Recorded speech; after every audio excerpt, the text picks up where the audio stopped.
Planeada para ser inaugurada en 2017, la línea 3 del tren ligero tuvo que esperar 3 años más para ponerse en marcha en septiembre del 2020.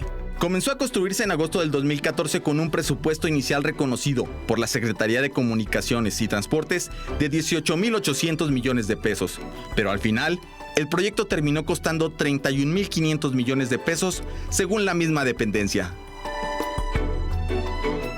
Aunque efectivamente ya está en operación, el camino para llegar a este momento de operación de la línea 3 fue realmente tortuoso. Hay muchos pendientes que todavía están en el aire y Ruta 44 no los iba a dejar pasar. Saludo con mucho gusto a mis invitados. Yolanda Santillana Olvera, representante de Comerciantes Unidos del Centro Histórico. Yolanda, bienvenida.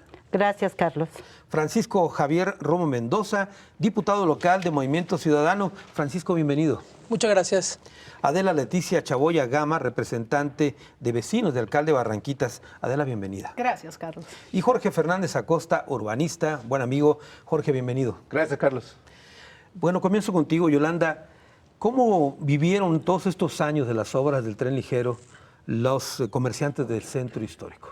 Con muchas pérdidas económicas, porque se tuvieron que cerrar varios negocios, muchas fuentes de trabajo se perdieron, que no se han podido recuperar, y realmente con muchas mentiras de nuestros gobiernos por medio de la línea 3. El licenciado Lara, que fue con el primero que tuvimos un acuerdo con él. Roberto López Lara. Roberto López Lara. El secretario de gobierno. El secretario de gobierno en el 2015. Él públicamente lo dijo que no nos preocupáramos por nada porque íbamos a tener un pago sobre renta, gastos fijos y todo lo que se prolongara las obras que iban a ser de 2 años. Y ustedes ya ven todo lo que se prolongó. Entonces nosotros sí confiamos mucho en él, porque nos mandó con documentación de los 100 comerciantes con el secretario de Asuntos del Interior, que es Raúl Juárez Valencia. Era Raúl Juárez Valencia. Era en ese entonces, y todo iba muy bien hasta llegar llegar a todos nos hicieron un conteo, a que si entrábamos dentro de la afectación. El y todos polígono de afectación. Era el polígono resultó correcto. Sí, somos dentro de la afectación. Y empezó a hacer muchas largas y largas. De ahí cambiaron como 3 o 4 secretarios como él, hasta que llegamos a finanzas. Claro. ¿Sí? Bueno, el caso es que no los apoyaron. No nos apoyaron. Y tenemos aquí los documentos donde ellos pusieron la cantidad. ¿Cuánto les iban a dar? 244,000 pesos. Así es. ¿Sí? Son 22,000 millones para los 100 comerciantes. Ajá. ¿Sí? Entonces, ¿Pero nunca recibieron nada? No, jamás. Firmas vinieron, firmas fueron, nos mandaban con diferentes personas. Por último, no llegó dinero alguno ni pago alguno, aún presentando toda la papelería que ellos nos pidieron. Claro. Absolutamente todo, desde licencias hasta pagos del SAT. Todo se les entregó en tiempo y forma. Pero la verdad nos traían como pelotitas de un lado para otro. Nos mandaban a CITEUR, de CITEUR a Gobierno del Estado, de Gobierno del Estado nos mandaron por último al Congreso del Estado, que ya el último que agarró el caso, y ya no estando ninguno de los atrasados de los anteriores diputados, el licenciado Pisano es el que nos está ayudando, pero por esa obra. Por lo de la pandemia quedó hasta ahí. Claro. Ya no ha habido ningún avance. Muy bien. Francisco Javier Romo Mendoza, diputado local. Hay una serie de auditorías que se realizaron incluso en torno a la obra y hay demasiadas preguntas y pocas explicaciones en torno al proyecto. Así es, Carlos. Como decías muy bien al inicio del programa, esta línea en su ejecución prácticamente fue un camino tortuoso para todos los tapatíos y más para los vecinos que viven por ahí y también para todos los automovilistas que día a día tuvieron esa complicación.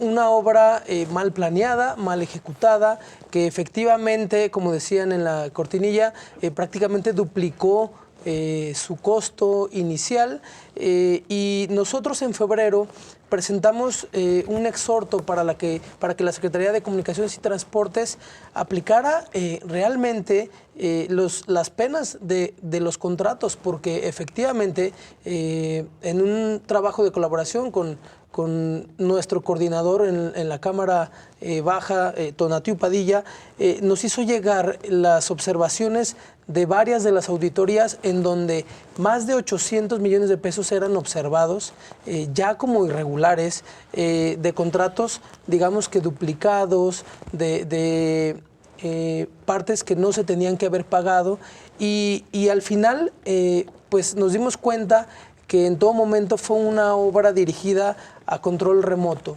Desde la Ciudad de México, Secretaría de Comunicaciones y Transportes dirigía, adjudicaba contratos, se supone que supervisaba, cuando realmente lo que falló mucho fue la supervisión, y en la delegación de aquí, de Secretaría de Comunicaciones y Transportes, nunca tenían una respuesta, ni para los negocios afectados, ni para los vecinos, ni ahora sí que ni para que las cuestiones técnicas, ¿no? de muchas personas que aquí, urbanistas y demás, comentaban, oye, está fallando esto, está en el túnel, hay ciertas afectaciones, y al final siempre fue una negativa total. Decir efectivamente que fue tortuoso, pero que hoy celebramos que por fin estas administraciones hayan puesto lo que se tenía que poner para que por fin fuera inaugurada. Cuando me tocó a mí subirme en este paseo que quizás ya todos hicimos y la mayoría de los tapatíos, realmente reconozco y yo publicaba por ahí un post que decía, pues bueno, a nosotros nos toca quererla, cuidarla y a los responsables que malamente ejecutaron al sobreprecio, de mala manera, no respetando tiempos y causando varias afectaciones, pues les toca dar la cara. Claro. Eso es lo que dejamos ahí y yo espero que realmente no vaya a quedar como muchas otras cosas en el aire. Adela, Leticia Chaboya, los vecinos, ¿cómo han sufrido, o cómo sufrieron más bien, la obra desde el principio? Sí, claro. Arrancamos en 2014 junto con el arranque de la obra de la línea 3 del tren ligero. Con el cierre de nuestra calle de Pedro Loza, de entrada sin aviso alguno de parte de ninguna autoridad, nos llegaron a cerrar la calle. En segunda instancia modificaron lo que es la red de drenajes de la calle Pedro Loza, donde cruza un galerón ahí, que era de hace muchísimos años, que recogía los redes de agua de mantos acuíferos de la zona, que sabemos que es muy rica toda Guadalajara. Entonces nuestras afectaciones comenzaron por 3 vías. La primera fue que nos hicieron una obra que estuvo a cielo abierto muchos años. Estoy hablando de 4 años. Por otra parte, no tuvimos ninguna información ni ninguna comunicación de ninguna autoridad y creo que eso es un derecho ciudadano. En tercer lugar, con toda esta obra que termina en 2015, la primera intervención, y para 2016 que nos hicieron un cárcamo en la zona, en la calle, para 2016 empezamos a sufrir inundaciones, que las primeras empezaron en los 40 centímetros y la última inundación estuvo por el 1,70 m de altura en las calles de Pedro Loza y en la calle de Santa Mónica y Picacho, que es una pequeña callecita ahí de la inmediación, en donde nuestros daños fueron por 18 ocasiones. Con vecinos, usted imagínese cómo habremos vivido esa situación de encontrar aguas negras que salen por tus propias redes de drenaje de tu finca y además... Lo que no ocurría antes. Lo que jamás había ocurrido. Y además encontrarte con que tus muebles están contaminados con aguas de estos tipos, documentos que se perdieron importantísimos, pero además esto cada temporal de lluvias del 2016 hasta el final. Entonces así lo vivimos. Jorge Fernández Acosta, una primera intervención respecto a esta obra y los saldos que dejó la línea 3. Carlos, yo te diría que la línea 3 nos deja muchos pendientes, más que saldos, porque finalmente ya está funcionando, funciona relativamente bien, ya tuvo fallas de los primeros días. Cuento la anécdota del perrito famoso porque finalmente es también algo que hay que vigilar y cuidar. Pero entonces, dentro de las cuestiones que están pendientes, está el tema del patrimonio afectado. Tenemos el caso de San Francisco, es importantísimo. Está cerrado desde hace varios años. Está cerrado desde todo 2017. Desde 2017, con graves daños estructurales que en su momento cuestionamos como asesores de los franciscanos. Está pendiente también terminar la parte de diseño y de integración de la parte de abajo del tren.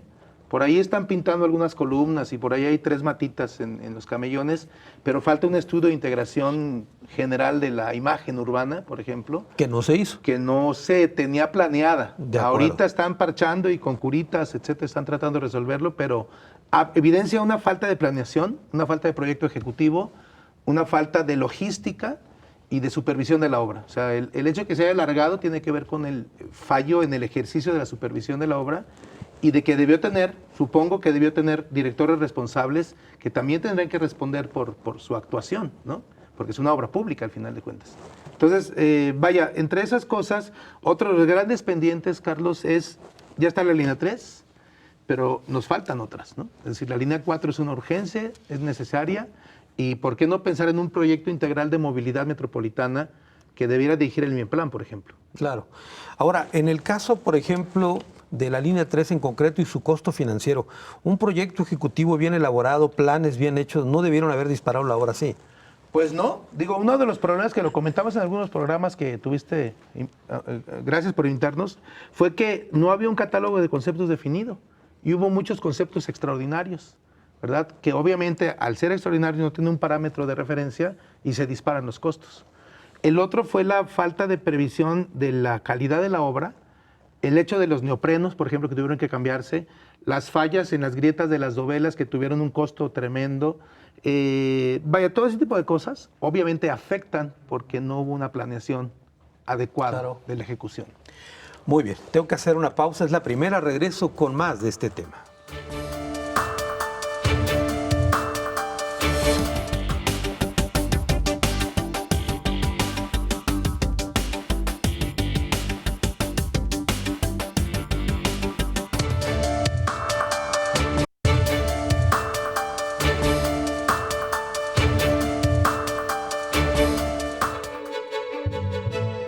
La línea 3 del tren ligero cruza 3 municipios de la zona metropolitana de Guadalajara: Zapopan, Guadalajara y Tlaquepaque, con 21.5 kilómetros de extensión y 18 estaciones. Son 18 trenes con capacidad de 700 pasajeros cada uno, los que cubren el trayecto en 33 minutos y se suman a las líneas 1 y 2 para otorgar beneficios a 5 millones de personas. Los saldos de la línea 3 es el tema que tocamos hoy aquí en Ruta 44. Yolanda Santillán, el tema de los comerciantes, ustedes vieron cómo fueron cerrando cortinas uno tras otro, que ya no pudieron sostener. ¿Cómo le hacían para pagar sueldos y todo eso? Realmente pidiendo préstamos a los familiares, porque en bancos no se puede, porque la afectación hubiera sido más grande para los que quedamos, ¿sí?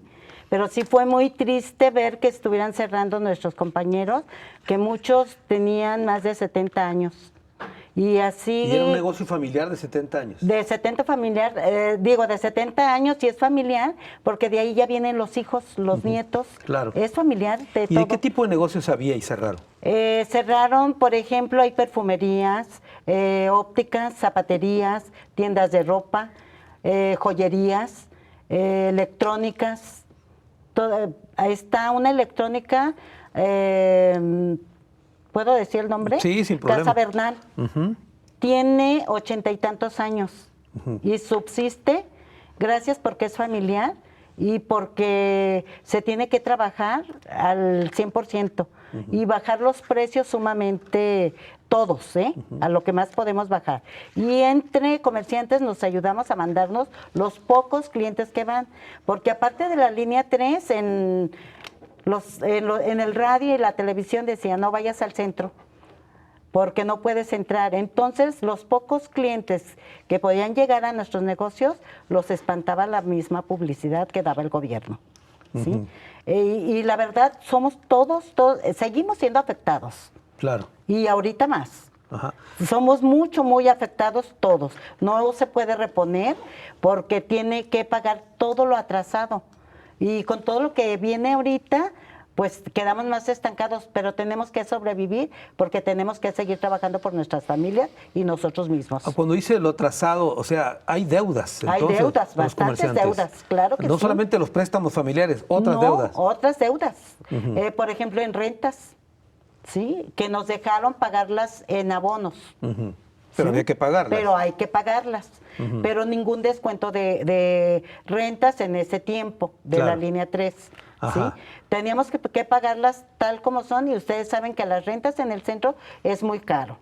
Y la verdad, todas las afectaciones que se puedan ver, no había clientes, el tránsito lo quitaron por completo, quedó la línea en hacer, ¿cuántos años? Duró cerrado el centro como 3 o 4 años. ¿Y que cómo no le se podía hacían, por pasar. ejemplo, para llevar clientes? ¿Ponían flechas, letreros? ¿Qué hacían?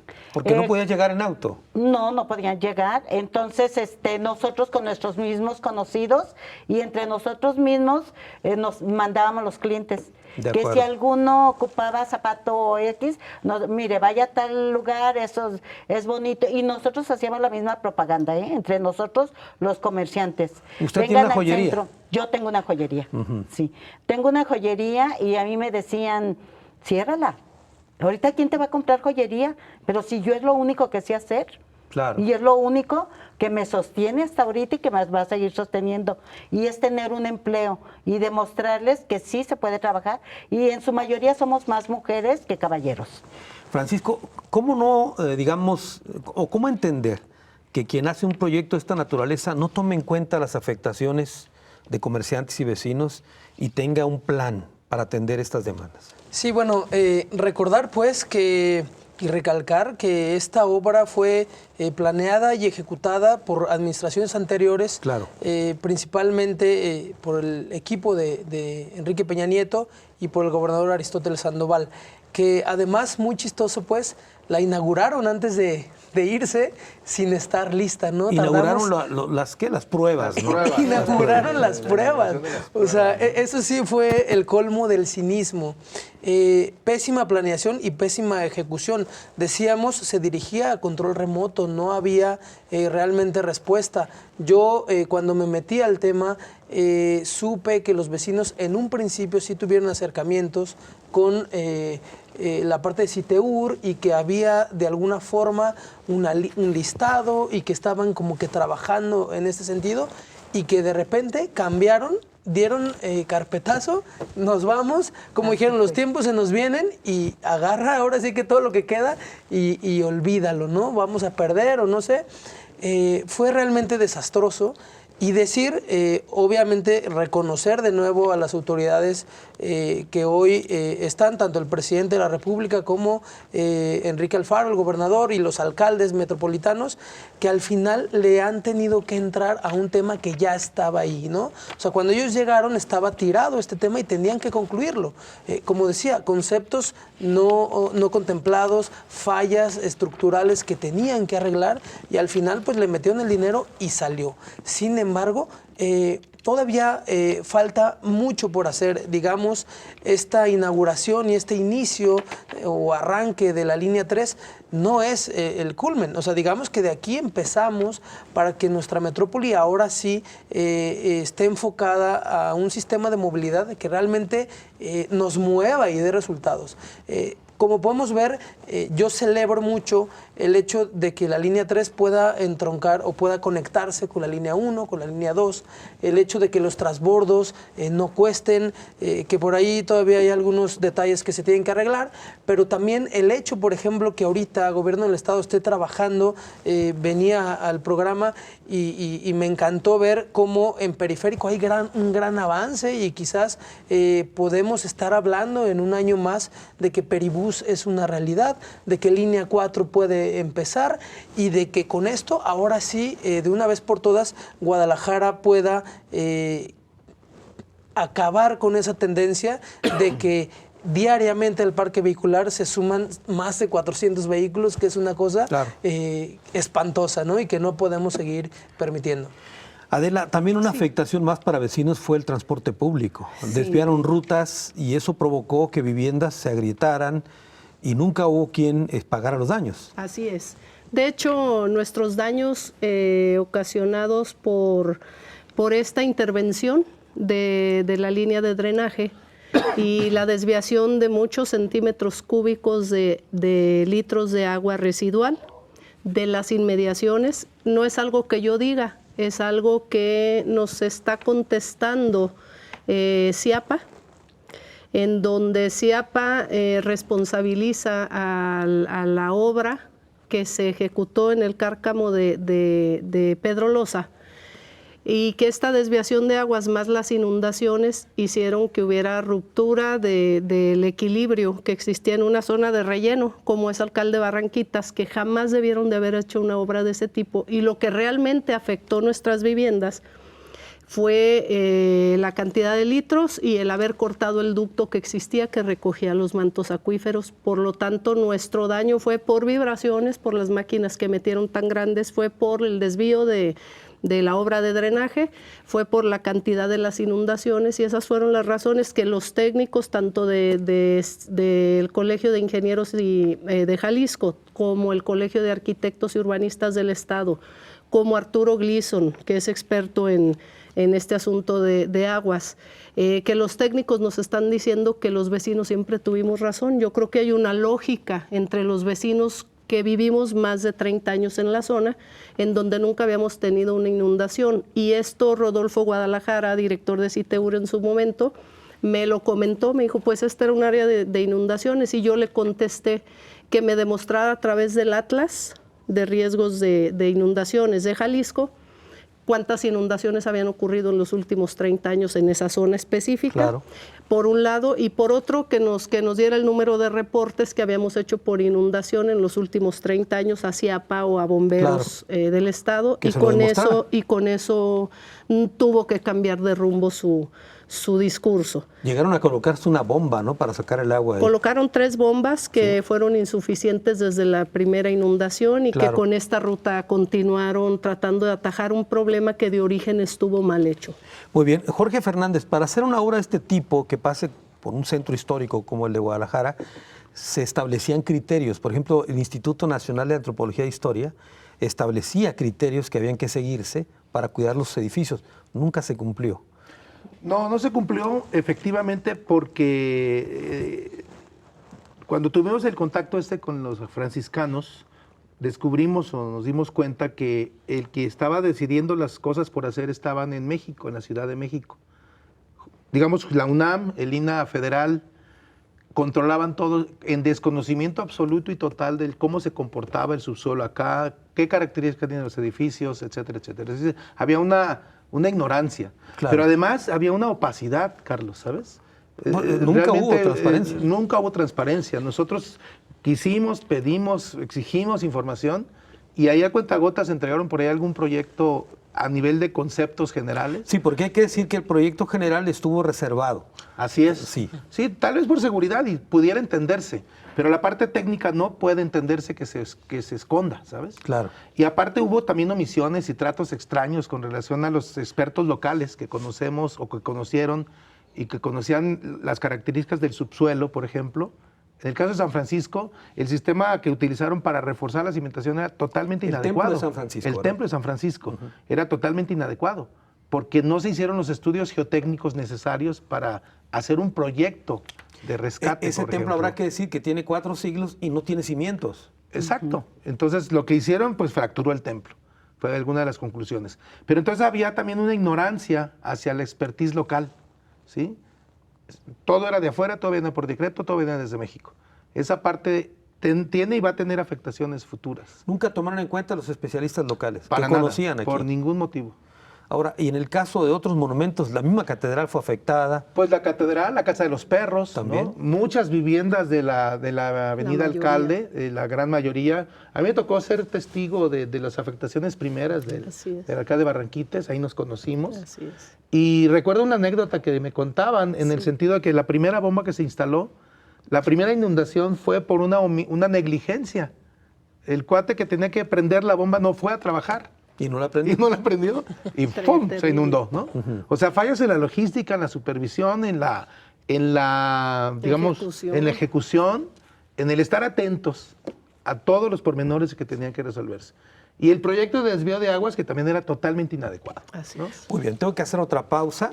Estamos hablando de los saldos de la línea 3. Regresamos.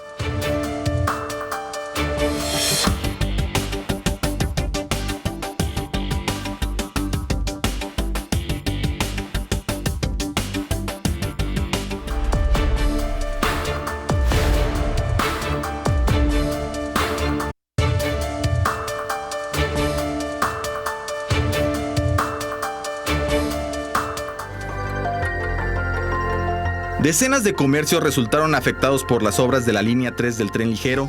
De acuerdo con cifras de la Cámara de Comercio, tan solo en el centro histórico de la capital tapatía, unos 216 comercios habían cerrado definitivamente por los prolongados trabajos.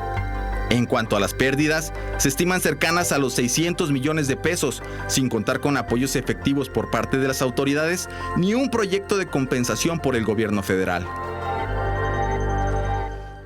Los saldos de la línea 3, el tema que abordamos en esta ocasión aquí en Ruta 44, escuchábamos datos de la propia Cámara de Comercio que ejemplifica el tamaño, la afectación que tuvieron los comerciantes. Y hay un planteamiento muy interesante, Yolanda. No solamente lo que ya se perdió, no existe un plan de mitigación o de compensación por parte del gobierno federal para los afectados. Eso es lo que estamos trabajándolo. Nada más ahorita por COVID se suspendió un poquito con el licenciado Pisano, dijo. Pisano, Sí. Exactamente, Con con el el licenciado, diputado. con el diputado Pisano. Él está viendo la afectación a lo que ellos quedaron en pagar. ¿Sí? Aquí lo tengo, que es un total de 22,000,000,000 con 80 centavos. Ah, ser 22 millones, ¿no? 22 millones, perdón. 22 millones, 22 millones. Sí. Entonces, ese es para medio pagar lo que son afectaciones de luz y un poco de renta, Ajá. que no equivale. Y esta es pero una nos gestión ante ayudaría. el gobierno federal. Ante el gobierno federal, ¿sí? Hemos ido al gobierno federal, estatal. Y a los ayuntamientos y también. a los ayuntamientos. Y ayuntamientos nos dijeron que no les correspondía, que solamente en el estatal, del estatal fuimos, de ahí tuvimos pláticas con CITEUR, ellos se comprometieron en dar una parte y gobierno del estado otra. Ya después gobierno del estado nos informó que teníamos que hablar con SCT porque él es el que tenía que hacer todo el pago completo. Hace un momento me mostró un documento de un funcionario de finanzas, Hugo Sí. Alberto Michel, Sí. de la anterior administración. Sí. Ahí se comprometía a pagarles, ¿no? Ahí se comprometió él a pagarnos. Es más, nos hizo una carta porque estábamos todos exigiéndoles ese pago ya, porque ellos se habían comprometido y le temió mucho que nos citó en un café. Y en un una café. servilleta, en un papel X, ahí nos hizo la carta con la firma de él. Aquí vienen unas firmas de ellos. Hugo Michel. Y ahí que tiene son la estas. servilleta. Y aquí la traigo, nada más Ahí que trae le la saqué. le sacó copia. Le saqué copia. ¿Y ¿sí? eso en qué fecha fue? Esta fecha Fue en- fue en diciembre. Es 28 de noviembre. 28 de noviembre. Del 2018. Del 2018. Sí. Y aquí viene donde él se compromete y está la firma de él, de nosotros comerciantes y está del secretario de Gobierno del Estado, Juan Lechuga. Todo eso fue el 28 de noviembre de Sí, 2018. De 2018. Estamos hablando como 8 días antes de que terminara la administración. Ese Sí. fue el compromiso. Y ya cuando se terminó la administración de ellos, como no nos respondieron, entonces nos presentamos de nuevo y ellos nos mandaron al Congreso del Estado con un diputado, con una carta que no tenía ningún valor, pero ahí dijeron, tanto quien nos la firmó, que no tiene caso decir su nombre porque todavía él está allí, él afirmó y después dijo que él no se hacía responsable. Pero ¿en dónde está? ¿En el gobierno? En el Congreso del Estado. En el Congreso del Estado. En el Congreso del Estado. No, pues diga el nombre, Sí, ¿cómo que no lo tiene digo. caso decir su nombre? No, pues diga quién fue. Es Rodríguez del Movimiento Ciudadano, es su compañero. Ricardo Rodríguez. Y es Ricardo Rodríguez. Ricardo Rodríguez fue el que firmó, donde ellos se comprometían a finalizar diciembre, como quedan, iban a recoger todo lo que quedaba de las, de lo que queda pues de gobierno del Estado o de las... de los recursos que quedan del presupuesto. A ver si y podían, de ahí iban no a lo pagar. iban a pagar. Y mismo Pero Ricardo Rodríguez... en ese caso a Ricardo no trae servilleta firmada por él. No, Bueno. no la traigo firmada por él. Bueno, muy pero bien. ya después lo desconoció él. Muy bien. ¿Sí? Francisco Javier Romo, diputado, a ver, a lo largo de esto que estamos conversando, hubo omisiones evidentes de parte de funcionarios, hay señalamientos de la Auditoría Superior de la Federación y peticiones de que se abran procesos administrativos contra servidores públicos. No ha ocurrido nada, Exacto. diputado. No ha ocurrido nada. Desde febrero, precisamente yo presenté un exhorto para que Secretaría de Comunicaciones y Transportes, a final de cuentas, tomara cartas en el asunto. Hicieron, digamos que ahora sí que mutis. También presenté una denuncia ante la Secretaría de la Función Pública para que los responsables de cobrar las penalizaciones de esas fallas en los contratos y demás, pues de alguna forma tuvieran alguna responsabilidad y dieran la cara, y a la fecha no tengo respuesta. La respuesta que me dieron, y esa sí fue oficial, me dijeron no podemos proceder porque al final la línea 3 ya está resuelta, ¿no? Ya está resuelta y las auditorías ya concluyeron y de alguna forma ya comprobaron gastos. Al final sí hubo también en esta administración eso que ya hablábamos de falta de transparencia, de manejos turbios. No sé, al final de cuentas, la planeación, la ejecución fue responsabilidad de la anterior administración. Sin embargo, esta administración tuvo que recibir la obra y tuvo que, de alguna forma, al momento de recibir, haber hecho todas esas observaciones. Decir, mira, yo recibo, pero me estás dejando un cochinero. Claro. Y al final esta administración tampoco lo hizo. Y me parece muy raro, pues, porque también se manejaron de la misma forma. Faltos de transparencia, sin la capacidad de digamos que enjuiciar a quien tuviera la responsabilidad, y pues así quedó. Hoy la línea 3 ya es una realidad y tiene un montón de retos también. Hoy, por ejemplo, hay una transformación en algunas rutas alimentadoras. Por ahí también ya he recibido varias quejas. Oye, es que ya me movieron mi ruta, claro, y está pasando esto. Sin embargo, creo que todo esto sobre la marcha, hay también afectaciones todavía. He platicado con muchos de los vecinos de las colonias aledañas y sigue habiendo afectaciones en las calles aledañas, en las viviendas, en los negocios. Y al final hubo una inversión importante de este gobierno municipal en un montón de rehabilitación de calles en el centro histórico. Sin embargo, faltan otras más. Claro. Todo eso sigue pendiente, pero yo creo que estamos en ruta para que al final aprovechemos la línea 3 y podamos poco a poco ir arreglando todos estos asuntos pendientes. Muy bien. Adela, Leticia, sí, en el tema, por ejemplo, de los vecinos afectados, tanto en el caso del alcalde de Barranquitas como otros afectados en sus viviendas, ¿hay alguna promesa o hay algún plan para cubrir o compensar estos daños o no hay acercamiento con el gobierno? De momento no hay ningún acercamiento con el gobierno de parte de ellos. Nosotros hemos buscado tanto a Ismael del Toro, que nos llamó para enero de este año, que está por concluir, en una entrevista personal sin llegar a tener ninguna firma. Él me afirmó que se iban a ser responsables de los daños a las viviendas, que es lo más importante.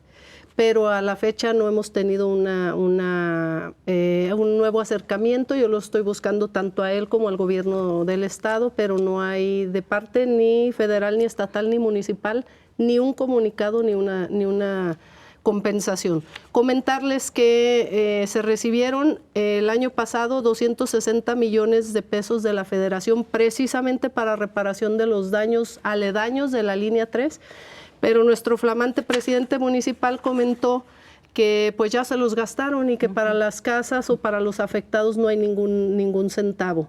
La pregunta es, sí fue una obra, estoy de acuerdo con el diputado, que fue una obra ejecutada en su mayoría por funcionarios federales, pero tuvo participación estatal y también participación municipal. Incluso hubo una ocasión en que Enrique Ibarra Pedrosa, presidente municipal en funciones, hizo una clausura simbólica de la estación de La Normal, simbólica nada más. Nosotros recibimos por parte de SCT y por parte de CITEUR estos documentos en donde ellos querían reparar las fincas únicamente con malla de gallinero y repintarlas, cuando nosotros sabemos que tenemos daños estructurales con asentamientos diferenciales, y eso significa que nuestras fincas están en altísimo riesgo de, ante un pequeño sismo, poderse colapsar. ¿No se ha hecho un censo, un inventario de las condiciones de la vivienda? Lo que pasa es que los daños continúan. Empezamos con daños de cierto tipo y estos han incrementado. Lo que sí tenemos es, ahorita estamos conjuntando ya lo que es los daños, fundamentarlos a través de los estudios que nosotros tenemos que pagar, porque ni siquiera para eso hemos tenido ninguna respuesta de ningún orden de gobierno.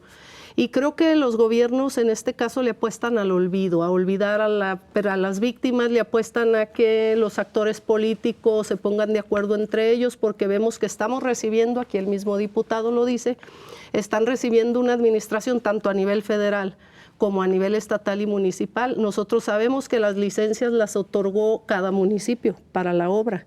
Entonces, cuando uno tiene una licencia y tienes la capacidad de licenciar una obra de este tipo, no es posible que nos contesten tanto bomberos del estado como municipales que no les dan respuestas y que no los recibieron y que no los atendían. Entonces, yo me pregunto si estas obras faraónicas, porque al final de cuentas son dinero de nosotros mismos, claro, van a repercutir en este nivel de daño, en este nivel de corrupción, en este nivel de complacencia entre administraciones. ¿Dónde quedamos los ciudadanos? Muy bien. Jorge Fernández Acosta, el tema de la planeación urbana, tú como urbanista lo sabes, lo dijimos cuando empezó el proyecto, sí, que decidieron hacer una especie de cicatriz en la ciudad, cuando el proyecto debió haber sido subterráneo para continuar, ¿no? Sí, bueno, de hecho, tuvimos en Milenio una columna, recordarás, sí, en la que cuestionamos el proyecto en esos términos, lo señalamos y lo calificamos en aquel momento como un grave error histórico para la ciudad, en un proyecto cuya traza data de los años 70, cuando la del proyecto inicial del trolebús, etcétera, ya conectaba Zapopan, sí, Tlaquepaque, Tonalá, pasando por el centro. Pero bueno, a lo que yo además quisiera referirme, Carlos, para ir cerrando los temas y los tiempos, estos pendientes que he señalado y que tienen que ver con varios puntos. Uno, por ejemplo, venía pensando en el camino, ¿qué va a pasar con fallas del tipo de la que ya ocurrió cuando la gente camina sobre la vía? Claro. Si hubiesen ido sobre el tren discapacitados, ciegos, una silla de ruedas, etcétera, ¿no? Claro. Como que no está previsto ese tipo de situaciones, ¿no? Claro. Otra situación es que el tren en sí mismo no ha tenido la demanda que se esperaba. No hay datos porque están ocultos todavía. Todavía, al estilo. Pero no se sabe con precisión cuántos usuarios se han desbordado por subirse al tren, pero parece que la demanda es baja. Es decir, ahí también faltaron estudios de origen flujo, y destino, de origen y destino, ¿no? Otro tema es, no lo mencioné hace rato, los socavones famosos, ¿no? Claro. Que me parece que siguen latentes, porque no quedó del todo resuelto desde el conocimiento que tengo el tema de las grietas y las fisuras en las dovelas. Te lo digo porque tengo contacto con la empresa, o algunas de las empresas que se encargaron de de reparar eso que me dijeron que no estaba del todo reparado. Eso prende focos rojos, ¿no? Entonces, ese tipo de cosas que tienen que ver con seguimiento, con evaluación, con planeación, con logística, con supervisión, pues están ahí ausentes. Es un saldo negativo que tenemos ahí. Perfecto. Vamos a la pausa, es la última. Regreso a las conclusiones del programa.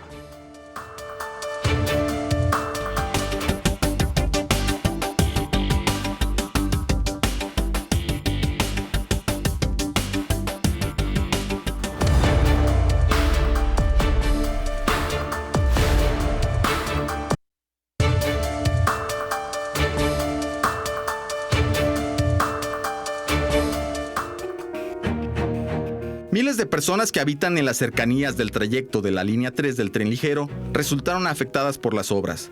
Además del tráfico que asfixió los alrededores, el desvío de las rutas de transporte público dañó pavimentos y decenas de fincas. Edificios históricos como el Museo del Periodismo o la Catedral resultaron con grietas. Mención aparte fue el daño ocasionado al Templo de San Francisco, que tiene 3 años cerrado. Los saldos de la línea 3, el tema que abordamos en esta ocasión. Estamos llegando a la parte final del programa. Vamos a las conclusiones. Comienzo contigo, Yolanda. Que nosotros lo que queremos es que esta administración se haga responsable de lo que dejó línea 3. Porque al fin y al cabo ellos tienen que concluirlo, porque por algo agarran ese puesto y por algo están donde están, que ya se olviden de cochineros que dejaron, que empiecen a barrerlo ellos y a solucionar, porque nada más salen y dicen cochinero, cochinero, pero no soluciona nada y la corrupción sigue. Entonces nosotros queremos nuestro pago y nosotros vamos a seguir luchando porque ellos se comprometieron a esto. Tenemos toda la documentación y no vamos a parar hasta obtener lo que ellos prometieron, porque ellos se comprometieron a hacer este pago. Usted habla de las autoridades estatales. Estatales, sí, de las estatales, porque de las federales hablaron con ellos y llegaron a la conclusión que estatal es el que se tiene que encargar pagar esto, porque ellos recibieron también dinero federal, el Estado. Estamos hablando de 22 millones de pesos, ¿verdad? Sí, exactamente. ¿Y qué es para ellos? No es nada. A las afectaciones que nos han hecho a todos. Si no llegan esos recursos, ¿cree usted, Yolanda, que podrían cerrarse más comercios? Claro que sí. Ahorita me gustaría que hicieran un conteo de todos los locales en el centro de la ciudad y realmente está para llorar en las ventas. Y en tener locales abiertos. En su mayoría y muchos locales cerrados. Demasiados. Estaban muy afectados por las obras y luego llegó la pandemia, ¿no? Exactamente. Entonces también es otra corrupción más grande, que ayudan, que ya me salí del tema de lo del tren, pero sus plataformas no funcionan y no están ayudando en nada al comercio, ni a ninguna persona. Ese también es corrupción. ¿Y el dinerito dónde se va? ¿A las bolsas de ellos? Muy bien, muchas gracias, Yolanda. Francisco Javier Romo Mendoza, diputado local de Movimiento Ciudadano, tus conclusiones. Bueno, línea 3 ya es una realidad y no solo la línea 3 es precisamente el trayecto de lo que es Tlaquepaque, la Central Nueva, pasando por todo el centro histórico, pasando por incluso 3 grandes centros educativos de la universidad, universitarios, y llegando hasta Tezistán. No solo es eso, sino todo lo que implica. Lo que implica la línea 3 es la consecución de un sistema de movilidad, ¿no? El conectar ahora sí la línea 1, la línea 2, el que puedes hacer transbordos gratuitos. Digamos que al final concluimos, fue mal planeada, mal ejecutada. Lo decía yo en el exhorto que hice desde febrero. Ahora sí que fue el robo del siglo. Estamos hablando de cerca de 15,000 millones de pesos de sobreprecio. y que a eso le sumamos, a pesar del sobreprecio, pues no hubo la retribución ni para los comerciantes ni para los vecinos por todas las afectaciones que dejaron, y que al final estas administraciones han tenido poco a poco que ir, digamos que barriendo ese cochinero, limpiando esto, y sin duda yo quedo aquí en la mesa puesto para llevarlos a esas mesas de diálogo para que el tema pueda seguir teniendo su cauce. Sin duda, la afectación de esta contingencia de COVID paró muchas cosas, incluso también seguramente los números de usuarios de la línea 3 no se ve todavía reflejada, porque efectivamente la economía sigue ya en reactivación, pero las escuelas no están asistiendo, muchos trabajos siguen trabajando en casa, y además también se está trabajando todavía en el modelo de las rutas alimentadoras y demás, y obviamente la gente sigue todavía adaptándose y conociendo. Digamos, puede haber muchas personas que aún se conducen en carro y todavía no saben que quizás si lo dejan en una parte, toman la línea 3 o transbordan alguna otra línea, pues mucho más rápido, seguro y barato les va a salir.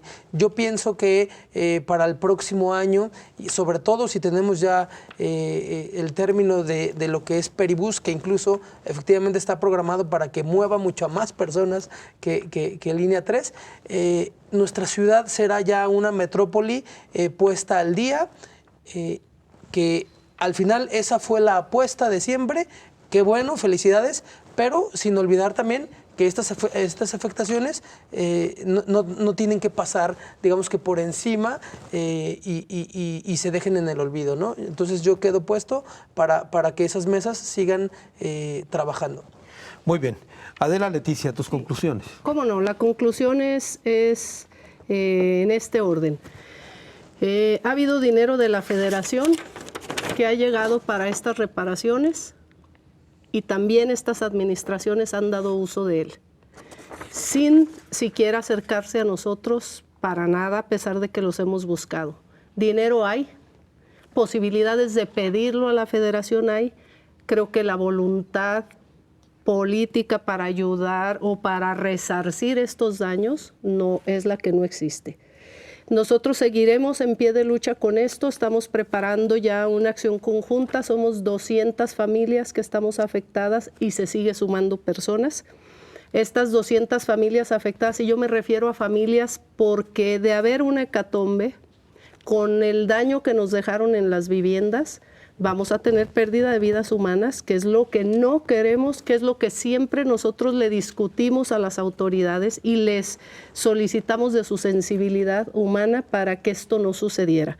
Sabemos que hubo mucho dinero, sabemos que hubo mucha corrupción, nos queda claro que hubo muy poca sensibilidad y que es un desorden de línea. Nosotros vamos a concluir hasta que nos hagan el resarcimiento de los daños, y no vamos a parar en eso. Vienen tiempos electorales, cuando van a volver a pedirnos nuestro voto para que nosotros les volvamos a dar una cartera abierta para que vuelvan a hacer obras. Viene la obra 4 de la línea 4 de tren, y nosotros lo que queremos es que ningún ciudadano vuelva a sufrir estas afectaciones y vuelva a quedar en el olvido. Por lo tanto, creemos que es bueno comunicarnos, que es bueno tomar todas las acciones que sean necesarias para que estas situaciones paren de una vez y dejen de echarse la bolita entre si es estatal, si es municipal o si es federal. Exacto. El daño a las personas y a nuestros edificios y a nuestra ciudad aquí permanece, y nadie quiere hacerse responsable de eso. Siempre seremos los ciudadanos los que empujemos este tipo de cuestiones para que haya un resarcimiento. Hay que aclarar que no se trata de pedir ayuda, sino que reparen el daño. El resarcimiento de los daños, porque pues ayuda ya les dimos dándoles nuestros impuestos. Entonces nosotros no estamos en calidad de pedir ayuda a nadie, estamos en calidad de exigir resultados a todas las administraciones que están aquí, a las pasadas y a estas. Muy bien. Jorge Fernández Acosta, tus conclusiones. Me parece, Carlos y compañeros de panel, que una de las fallas más importantes de proyectos de este tipo y que propician situaciones como las de las afectaciones a los comerciantes o a los vecinos es la socialización. Los políticos, perdón, diputado, no han terminado de entender que socializar significa acercarse a la gente para preguntarle qué necesita antes de los proyectos. Así es. Porque eso genera no nomás en época electoral. No. Un proyecto de esta dimensión necesita que la gente aporte ideas, sus necesidades, sus requerimientos. Como otras ciudades del mundo nos han dado ejemplos importantes. En Medellín, Colombia, es un gran ejemplo de este proceso de socialización. Pero bueno, retomando un poquito lo que había dicho previo y que apunté y que no había dicho, por ejemplo, un tema pendiente muy importante es la curva, la famosa curva. En términos técnicos tiene problemas. Hay que estar bien atentos a que allí no vaya a haber fallas gravísimas que provoquen accidentes fatales. La curva de Zapopan. Sí, la curva de Zapopan. En su trazo, tuve oportunidad de subirme al tren antes de la inauguración. Tuvimos ahí una chance. Íbamos prácticamente solos en el tren.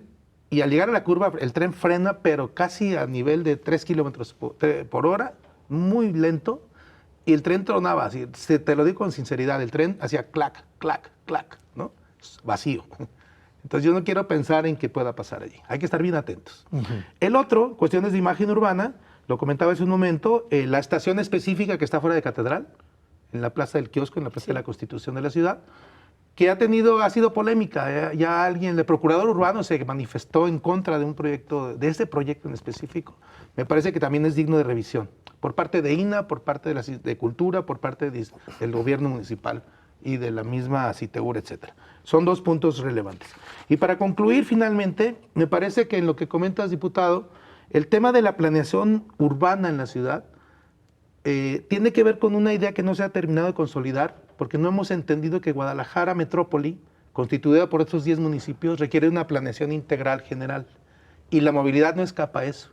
Sí tenemos mi movilidad, sí tenemos mi macroperiférico, están haciéndose proyectos y obras, pero no se ha terminado de entender, y también involucran a las personas, que debemos dejar el auto.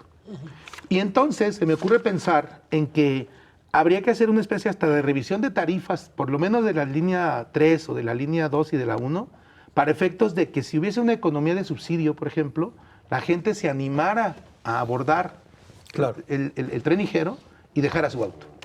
Eso propiciaría que no se integren 400 vehículos al padrón vehicular todos los días, ¿no? Hay que incentivar el desuso del auto. Y hay que planear la ciudad en términos integrales. Esa es mi conclusión. Bien. Jorge, muchas gracias. A ti, Carlos. Adela, muchas gracias. Gracias a ti. Y Francisco, muchas gracias. Gracias Yolanda, igual, muchas gracias. Me quedo, como siempre, con unos segundos para una conclusión.